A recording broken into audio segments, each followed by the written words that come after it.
Assalamualaikum warahmatullahi wabarakatuh. Pemirsa,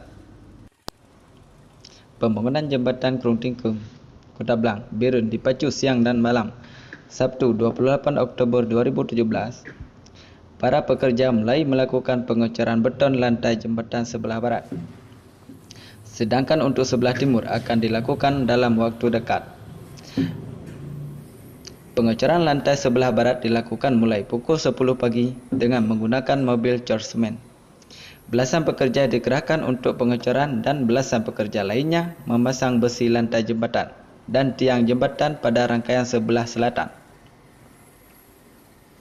2 unit alat berat mengangkat rangkaian rangka baja. PPK Amri Mirza mengatakan, proses pengecoran sangat menentukan kekuatan jembatan.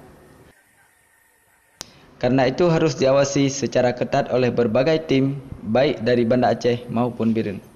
Pengecoran sebelah barat selesai 1 hari, sedangkan pengecoran sebelah timur jembatan akan dilakukan pada 3 November 2017.